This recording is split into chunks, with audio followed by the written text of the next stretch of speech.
August new moon update. We have a fiery new moon in Leo. The king, the queen is in the house. The sun always returns to Leo, the sun, the soul, once a year. It's going to be there in August to mid-September, and this is really activating our leadership, our empowerment, our ability to bring our soul desire down into embodiment, down here into earth, a deep amount of creativity, and the ability to take the inspired action on our own leadership. Stay tuned and I'll share it all with you. I'm Prema Gurreri, Vedic astrologer, soul guide, and welcome to Chart Your Path. Go ahead and hit subscribe, click the like button, share this to anyone you think it would serve. The new moon is on August 18th in Pacific Coast, United States. It's going to be a little bit later if you're going east of there. So 18th, 19th.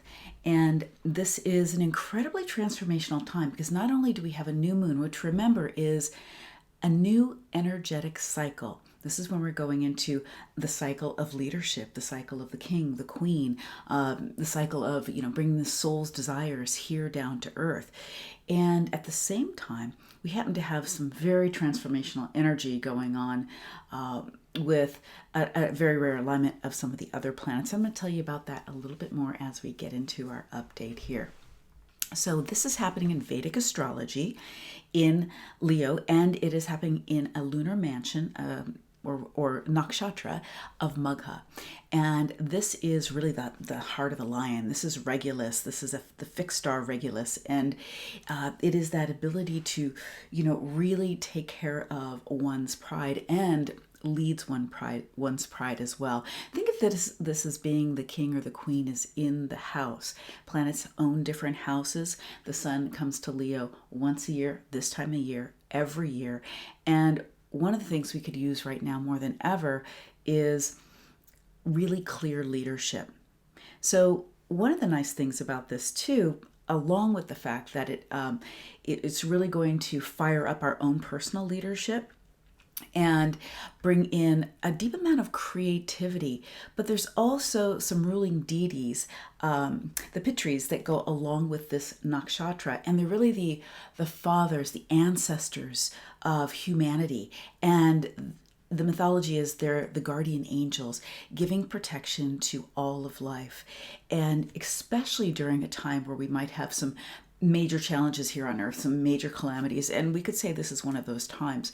So this is a really auspicious energy. Fire signs, and by the way, we have Mars just going into Aries as we speak, and we have Jupiter already in Sagittarius, so we have the fire planets in their own houses. Fire purifies. This is a purifying energy. So I want to invite you, as you're listening, to just tune into what is it in you that really needs to purify. We could point outside of us right now to a lot of things that need to be purified.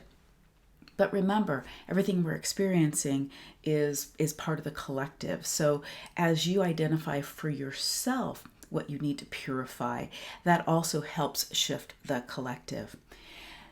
This gives us a great energy for, again, the sun represents the soul. So the soul's desire to come down into embodiment, into earth. Ideas, inspirations, insights even, they're all great. But we don't have the full experience of them until we come into embodiment, till we bring them down to earth. So I want to invite you to be really tuning in on this new moon to what are your inspirations at this point in time? What is your soul just really craving to actualize, to be, and especially to lead? Because this is a great sign of leadership in the Sacred Wealth Code system. The sun is also the leader. It's the king and also the celebrity. It is that brilliant light. My definition of a leader is someone who also teaches others to lead and is leading a bigger mission than just something that's self-serving. Because Leo is also very gracious and again, generous and really wants to share with all.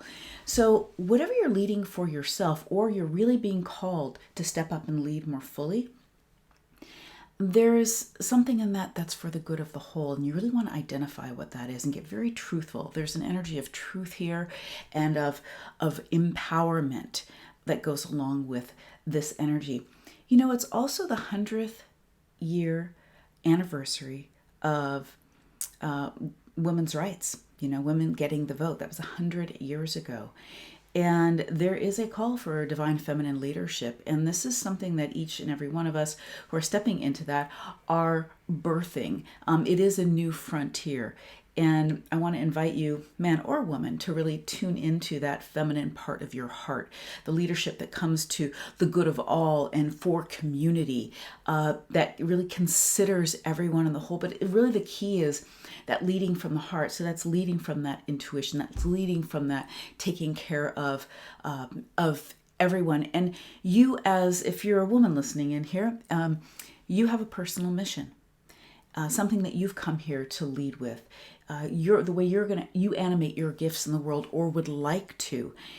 This is a time you're really being called to the forefront to do that. And if you don't know what your gifts are, you can also grab a Sacred Wealth Code reading. The link is down below. You could also just grab the free quiz and find out one of your Sacred Wealth Code archetypes, which will give you your highest value gifts. And when you use your highest value gifts, you unlock something in the world that only you can unlock and will not be unlocked unless you do. We're all part of this amazing tapestry of life here. So stepping into your passion will be very ignited now, and your creativity.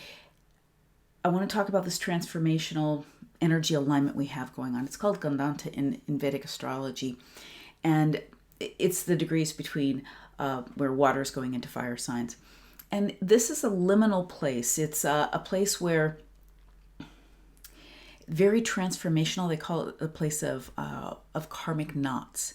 So we're in this time right now, this Gandanta time. Mars is just transiting into Aries, and the sun is getting a stakehold in Leo now. But we also have Mercury getting burnt up by the sun. That's our intellect, okay? And this also represents business, by the way, too. And that's not so strong right now. It is not going to be strong, by the way, Mercury, until the beginning of September. Like really September 1st, it's going to come into full strength.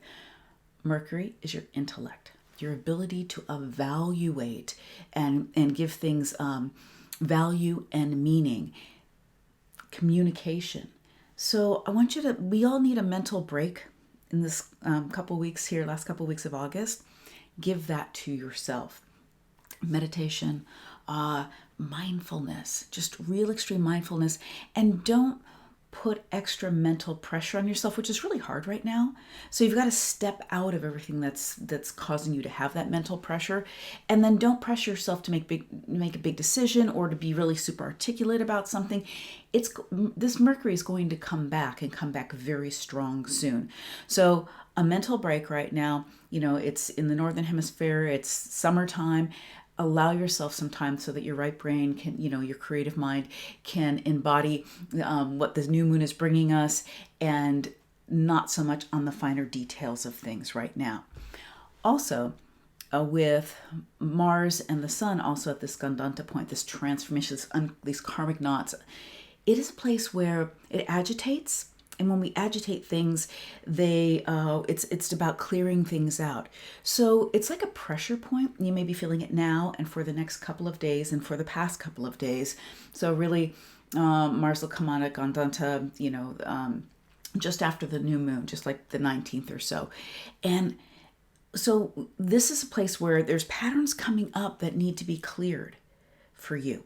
And collectively as well. You clear your patterns, that helps the collective as well. That shifts us all. So notice that. Where do you feel really pressurized? Where are you feeling like, you just want to let the steam off? That's where you want to dig a little deeper and do some clearing work around that. Whatever's, agitating you, which just under the surface, frustrating, that's a place where it is time to do some clearing. And it may clear just by you, articulating what it is, or maybe you've ended up in a conversation or even an argument, and it sort of disperses that energy, takes the pressure off, and then you can go to the next level. So pay attention to where that's happening for you. Depending on your chart, it'll be happening in the different areas, either Mars is moving from Pisces to Aries. The Sun and Mercury together, like they're like this right now. They're moving from Cancer into Leo. So, stepping up into your leadership, encourage others to as well. You can fan the flame of somebody else's leadership and empowerment, by recognizing that and recognizing your gifts and stepping into those is the simplest, clearest path to be on that place of purpose and actually your prosperity as well. This also is a place of wealth, Magha, this nakshatra, wealth and prosperity. So be the king, be the queen in your own kingdom right now, and know what it is that you are leading. Be very gracious and do the soul work that you need to do. Really be able to tune in. In fact, I'm going to put a link to my soul wisdom meditation also below, which will help you to dive in and really understand a little bit more of your soul's desire right now and come out with an inspired action, because these fire signs, not only do they purify, they activate us, and we're going to be able to take more actions. So you can grab that below. So if you like this, if it resonates for you, hit subscribe, hit the like and the bell, and share this with anyone that you think it'll serve. It's so much my pleasure to serve you, and so much love to you.